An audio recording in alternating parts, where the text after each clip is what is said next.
Hola, ¿cómo están amigos? ¿Qué tal? Yo soy Rocío Pereira. Bienvenidos a esta nueva edición de Mesa Política. Es un programa producido por Otra Mirada en alianza con Nuestra América TV. Y el día de hoy estamos con nuestro especialista, nuestro invitado, Víctor Caballero. Víctor Caballero, bienvenido. Él es sociólogo por la PUC, por la Pontificia Universidad Católica del Perú. Es consultor e investigador en temas de conflictos sociales. Él también ha sido jefe de la Oficina de Gestión de Conflictos Sociales de la PCM. Y con Víctor estamos hoy para hablar un poco sobre los temas de coyuntura, ¿no? Sobre la coyuntura política del país, cómo ve él el panorama. Bienvenido, Víctor. Bueno, gracias amigos de la otra mirada, gracias Rocío por la invitación. Sí, bueno, hay muchos temas para conversar, pero tratemos de concretizar en algunos puntos que pueden ser, digamos, mejor tratados, ¿no? Así es, así es. Bueno, muchas gracias por acercarte a esta conversación.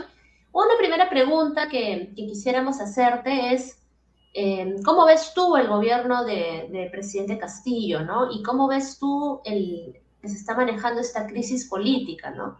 Esta crisis que creo se puede definir tanto en términos de crisis política, ¿no? Entre el Ejecutivo y el Congreso, ¿no? Donde ya ambos actores, digamos, están totalmente desprestigiados, ¿no? La población no los quiere.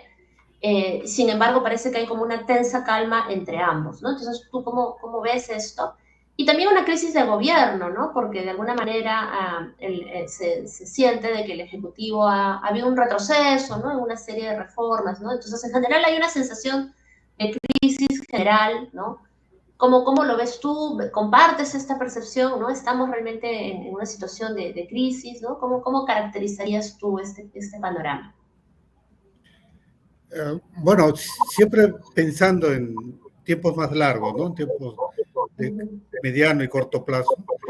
Esta crisis no es nueva, es la prolongación de una crisis que viene desde la caída de BPK, Vizcarra, y luego las elecciones del 2021, que no resolvieron la crisis y que por el contrario hay una prolongación de una intensa lucha o intensa pugna entre las fuerzas políticas que están en el Congreso y las organizaciones sociales también, que son parte del escenario político de la crisis. Entonces, lo que hay es una continuidad de una crisis y lo que tú señalabas al comienzo, hay una suerte en estas semanas de tensa calma, pero que son manifestaciones de una intensidad de una crisis que tiene diversos espacios o diversas zonas de conflicto, ¿no? Este conflicto ejecutivo o legislativo, por ejemplo, está empantanado, ¿no? Las estrategias de salida a la crisis que se manejaron desde el lado del Congreso no han dado resultados. Es decir, desde un primer momento las fuerzas de las derechas, incluyendo el fujimorismo, que buscaron primero que Castillo no asume el gobierno y luego de vacarlo a la primera hora, a los primeros días, esa estrategia se ha mantenido y un año después se ha evidenciado que no ha dado resultado. Esa estrategia ha fracasado y va a seguir fracasando por una razón matemática muy simple. No tienen los votos suficientes para vacar a Pedro Castillo. Lo máximo que han logrado son 71 votos y eso no es suficiente. Por lo tanto, por más que se genere ahora una grita, una suerte de campaña psicosocial, una presión mediática contra Castillo o contra el presidente Castillo, finalmente no va a tener ningún resultado porque no tienen los votos necesarios para que se produzca la vacancia. Eso es un primer dato de la realidad. El segundo dato de la realidad es que la presión mediática que hay sobre Castillo, basado en los gruesos y fatales errores que comete el propio gobierno, el propio presidente, es decir, no hay que durar la píldora, es un mal gobierno y los errores son exclusivamente de él y de su equipo de gobierno y de las alianzas que llevó a ese gobierno. O sea, no lleguemos, no escondamos el tema. El tema de fondo es que es un mal gobierno. Pero como lo están presionando los grupos de la derecha, están buscando que sea el propio Castillo el que renuncie. ¿Por qué razón? Porque no tienen los votos para vacarlo. Por lo tanto, la presión que hay, la presión mediática, la presión en diversas acusaciones, que todas deben ser investigadas por los demás, no hay nadie aquí que defienda que no se le investigue, que todas deben ser investigadas, están dirigidas especialmente a generarle a Castillo el miedo, el temor, y por ese lado, y por su lado renunciar. Lo lograron con PPK, es decir, a PPK la presión mediática fue tan fuerte que él mismo agarró y dijo renuncio. Esa misma estrategia lo están aplicando ahora con Castillo y creo que no va a dar resultados, ¿no? Por lo tanto, el empantanamiento va a continuar. Ahora, en el Congreso se están produciendo movidas muy interesantes, ¿no? El hecho del fraccionamiento de las bancadas y que antes había 6 bancadas, ahora hay 11 bancadas, con la posibilidad de que Podemos logre recuperar su inscripción como bancada en el Congreso, con lo cual llegarían a 12 bancadas, juega curiosamente en favor del gobierno, no juega en favor de la oposición. ¿Por qué razón? Porque el tener ya 11 bancadas o 12 con Podemos va a significar que en la Junta de Portavoces estén presentes estas 11 bancadas, ¿no? Los delegados de estas 11 bancadas.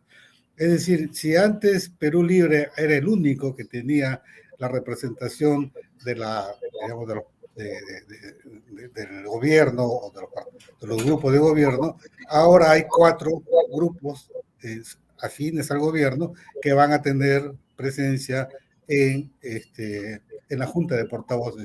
Y allí fácilmente pueden definir la agenda, qué entra en agenda, qué no entra en agenda.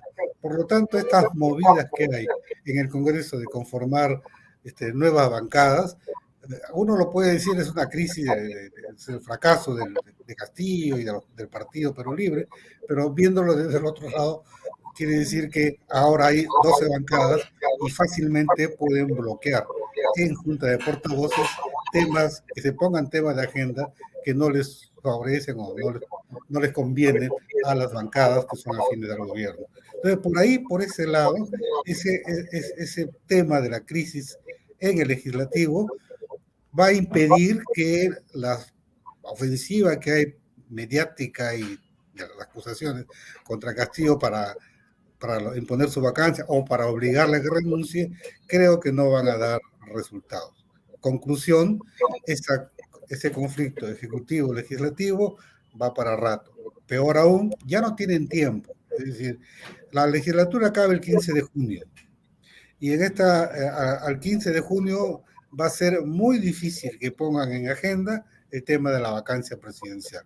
Pueden prolongar la legislatura hasta el 15 de julio, bueno, pero si no hay fundamentos reales, si no hay una acusación concreta, si no hay pruebas evidentes, van a tener el mismo papelón del año de los anteriores veces. Es decir, solamente van a llegar a 71 votos y son, en el mejor de los casos, y desde ese punto de vista no van a lograr el objetivo que quieren. Sí, efectivamente, Víctor. Sí, bueno, has señalado varias cosas, nos has pintado, digamos, el panorama completo. Permíteme preguntarte sobre algunos temas puntuales para que puedas tal vez desarrollarlos. Uno, por ejemplo, es, ciertamente, ¿no? Has dicho que esta crisis no es nueva, no es de ahora, es de alguna manera la continuación de una crisis que ya vivíamos hace algunos años. Pero en todo caso la pregunta sería, ¿cuál es la novedad de esta crisis, ¿no? ¿Qué es lo que la hace diferente? Tal vez es, no sé, me atrevo a decir, la combinación de, por un lado, la inexperiencia de gobierno, más las acusaciones de corrupción, tal vez es un tema, ¿no? También político, ideológico detrás, ¿no? Porque es un gobierno de izquierda el que está en el poder. No sé, ¿qué es lo que tú ves que tal vez haga que esta crisis se perciba como más aguda que las anteriores que hemos tenido ya? Bueno, hay 2 hechos que me parecen fundamentales. Uno es la intensidad de los conflictos sociales.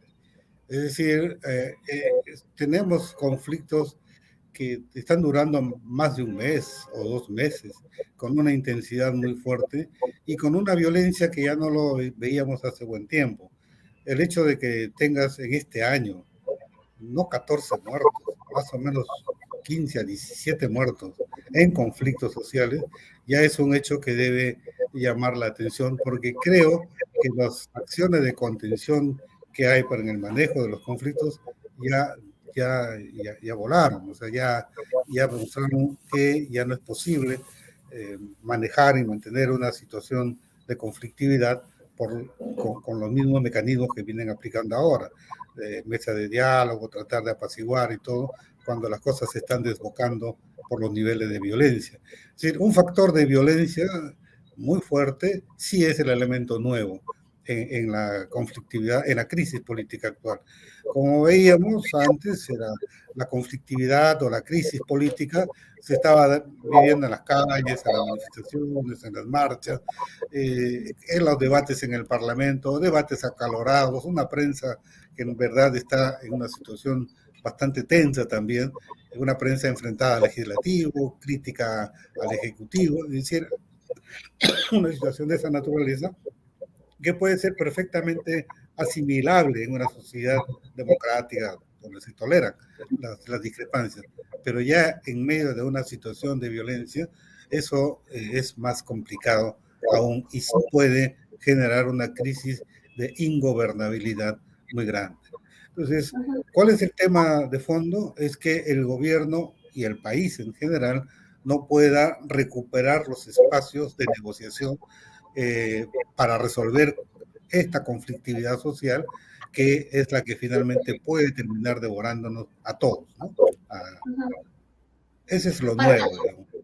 Ok, ok. Ahora has tocado un tema muy, muy importante, el tema de la conflictividad social. Y ahí yo también te preguntaría, algo que nos llama la atención, es por qué en las regiones donde hubo apoyo a Castillo, donde hubo mayor apoyo a Castillo, y todavía hay, ¿no? Hablo sobre todo de las regiones del sur, ¿por qué es ahí donde precisamente hay mayor episodios de conflictividad, ¿no? ¿Cómo se explica esta coexistencia de apoyo todavía, pero también mayor conflictividad? Pero también veamos lo de mediano plazo, ¿no? La misma votación, el sur votó por Ollanta en bloque, cerrado, ¿no? Votó incluso por PPK en segunda vuelta en bloque, cerrado. Ha votado ahora por Castillo en bloque, cerrado. No es que el sur es castillista porque antes lo fue PPK o antes lo fue ollantista. El sur tiene una particularidad muy grande de ser una zona con una autonomía en el manejo político de sus demandas, que tiene como, digamos, como principal manifestación el hecho de buscar que las poblaciones dialoguen con el Ejecutivo de igual a igual. Entonces, ese es un punto central en la conflictividad. El hecho de que todos los conflictos en el sur exijan que ya no se discuta ni con el gobernador regional, sino con el presidente de la República o el presidente del Consejo de Ministros, y apenas va el presidente del Consejo de Ministros, lo tratan como si fuera un personaje del mismo nivel, sin respetar los rangos y la autoridad, es porque ya hay una manifestación de la población en el sentido de que la negociación es de poder a poder. Es decir, se han generado allí mecanismos de presión y encumbrado formas de negociación y empoderamiento de los líderes que hacen que obliguen al Ejecutivo para que sus más altas autoridades dialoguen con las autoridades locales o los líderes locales como una negociación de poder a poder. O sea, ahí este es el punto que ha marcado o que está marcando la conflictividad social. Nunca antes ha pasado así, ¿no? Antes las mesas de diálogo, antes las comisiones de trabajo, antes los grupos de trabajo lograban acuerdos, etcétera. Pero ahora ya no, ahora es una cosa bastante distinta. Eso por un lado, pero por otro lado, el surgimiento de actores y de terceros actores, como este sector de informalidad que tiene muchísima plata, muchísima arma y muchísima violencia, es el que te está imponiendo la agenda de los conflictos. Esto que ha pasado en Acari no es nuevo. Hace 2 meses hubo una invasión de comuneros de una comunidad hacia otra en la zona de Ayacucho, en terrenos donde se ve que hay oro. Es decir, ¿cuál es la disputa ahí? la invasión de terrenos donde hay minería aurífera. Hace buen tiempo también la ministra en ese entonces, Mirta Vázquez, fue a la zona del sur de Ayacucho y ahí señaló que ya no iba a haber minería, que la gente se oponía. En verdad, la gente estaba buscando, o los mineros ilegales, estaban buscando posicionarse de aquellas minas que querían cerrarlas. No es que era no a la minería, es no, esa mina lo tengo que aprovechar yo. Y en ese sitio y en ese sector es que se está produciendo estos altísimos niveles de violencia. ¿Que están armados? Sí. ¿Lo sabía el Ejecutivo que están armados? Sí lo sabía. ¿Lo sabía la policía que están armados? Sí lo sabían. ¿Es muy difícil que consigan armas? No, la dinamita lo consiguen fácilmente, incluso tienen autorizaciones, algunas truchas, pero autorizaciones para comprar explosivos o armas.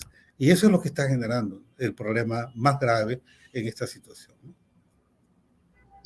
Y entonces, si la conflictividad social es como un nuevo factor, o bueno, en todo caso, la forma como se está desarrollando esta conflictividad social, las nuevas formas, es un tema de agenda, es un factor que explica también esta crisis que vivimos. ¿Cómo sientes tú que el gobierno está respondiendo a la conflictividad social? ¿Cómo está gestionando esta conflictividad social? ¿Cómo calificarías tú el desempeño del gobierno en la gestión de los conflictos? Bueno, yo creo que ha cometido muchos errores, ¿no? Y creo que lo sigue cometiendo todavía, ¿no? Y un primer error es no conocer a profundidad el origen, la causa del problema y el manejo concreto del caso, ¿no? No puede ser posible que en cada negociación las agendas te cambien. Una pregunta que nos hace o que me hago. ¿Cuál es la agenda del tema de las bambas? ¿Cuál es realmente el tema que tiene que discutirse en el caso de las bambas? Y si uno revisa la agenda, es bien complicada. Es decir, ir a una reunión sin tener en claro las formas del conflicto, las causas del conflicto y las diferentes puntos de conflictividad que existe en esa zona, es ir a firmar actas, pero para luego regresar a un mismo terreno con la misma conflictividad o quizás más de siempre.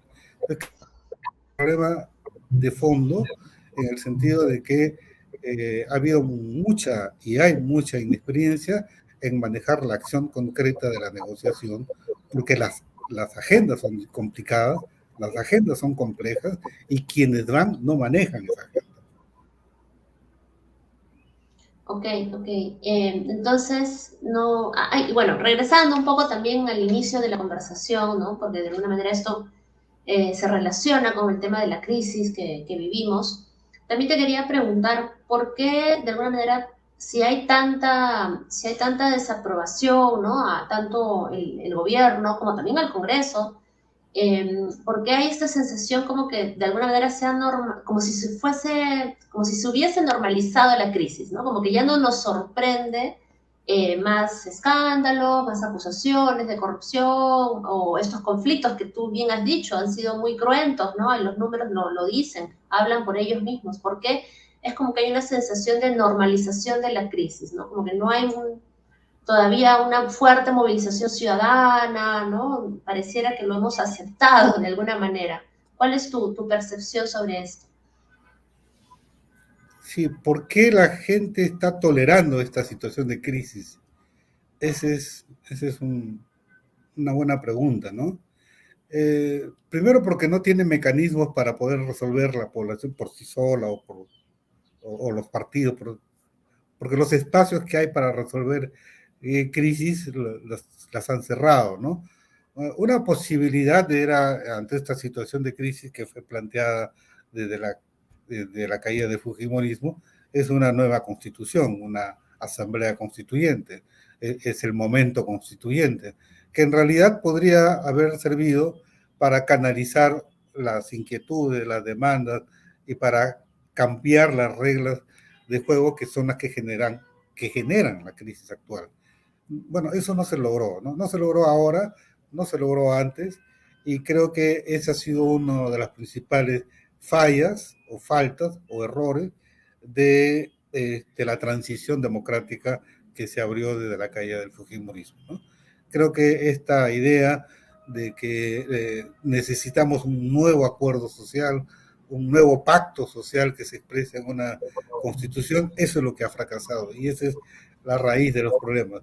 La crisis política no se puede resolver porque el propio marco constitucional, la constitución, no permite resolver esos problemas, ¿no? Y ahora el Fujimorismo está tratando de modificar la constitución vía este Congreso, vía la Comisión de Constitución del Congreso, y está haciendo cambios, porque en verdad no da para más esto, ¿no? O sea, no reconocer que es la constitución que no permite resolver la crisis política que vivimos es ponernos una venda en los ojos y seguir insistiendo como un carrito chocón chocando con una pared que nos va a seguir generando más daño. Entonces, creo que ese es un tema de fondo no resuelto ahora, más complicado ahora, pero debió ser parte de un debate mucho mayor. Y creo que la necesidad de que se canalice ese debate de todas las fuerzas políticas nacionales, limeñas y regionales, o de las organizaciones sociales limeñas y provinciales, es la que podría permitir este debate, esta salida política, ¿no? Ese es, me parece, el principal error, la principal falla, y el hecho de que no resolvamos eso nos va a llevar a una permanente crisis política. Es un momento de abrir la ventana, es que necesitamos oxigenarnos, necesitamos debatir la causa de la crisis, y no el causante de la crisis, porque ya dice, Castillo es el causante de la crisis. No, es mucho más serio que eso. PPK también fue considerado causante de la crisis y en realidad no lo como Llanta también. En realidad es mucho más complejo que eso. Y lo segundo es que, bueno, somos un país muy informal, ¿no? La informalidad económica, la informalidad laboral, la actividad productiva de la informalidad, que es una economía muy dinámica, quizás sea un elemento que explica por qué en realidad la gente está más dedicada a su actividad productiva que a la crisis política misma, ¿no? La crisis política y los conflictos o debates políticos como que se han centrado en una clase política muy desgastada y muy vendida menos, ¿no? De acuerdo. Y bueno, también quisiéramos indagar un poco, a ver, ¿a quién le conviene esta crisis? ¿Hay algún actor a quien le conviene que la crisis continúe? Ciertamente el gobierno no, está bastante, digamos, golpeado por esto, pero no sé, tal vez algún actor de la oposición. Hace poco la señora Keiko Fujimori, ¿no?, ha salido a decir de que muy bien, que se adelanten las elecciones generales. No sé si tú crees que esta situación de permanente crisis pueda convenirle a algunos actores o cómo lo ves. Bueno, si partimos del Congreso, al Congreso y a los congresistas, a ninguno en general, bueno, salvo a un grupo muy pequeño, le conviene que el Congreso se vaya, ¿no es cierto? Ellos se van a quedar los 5 años. Incluso hay un debate bien chistoso, decir, bueno, ya vamos a pagarles el lucro cesante, vamos a pagarle los 4 años que quedan para que se vayan. No es solamente, obviamente, el lucro cesante, los 50 meses que les falta cobrar para que se vayan. Es el goce o el disfrute del poder lo que los va a mantener estos 5 años, así haya una crisis política de envergadura. O sea, desde ese lado, los actores políticos institucionales que están en el Congreso van a sobrevivir, haya o no haya crisis, y van a querer mantenerse, haya o no haya crisis, no solamente por la mensualidad que reciben, sino por el disfrute del pequeño poder que significa ser congresista de la República. Entonces, eso por ese lado, digamos, está garantizada la continuidad, ¿no? En el caso del Ejecutivo, ahí hay un tema de fondo, ciertamente. Pedro Castillo no va a poder tolerar más esta situación de alianzas de grupos dentro de su gobierno, por lo cual va a requerir una recomposición de alianzas políticas. Si no lo hace, va a ser la misma improvisación de siempre, ¿no? Es realmente absolutamente sorprendente la manera como toma la decisión para nombrar ministros, ¿no? Lo desafortunado que es. Eso se debe a que los grupos con los cuales he hecho alianzas para construir o para hacer un gobierno es lo que lo ha llevado a la situación que está. Es decir, no podemos echarle la culpa a Castillo que haya elegido a un ministro de Energía y Minas que vienen de Perú Libre o ministro de Salud de Perú Libre, que son absolutamente impresentables. Es decir, Perú Libre tiene en su alforja, diríamos, el hecho de haber llevado al gobierno a personajes absolutamente impresentables.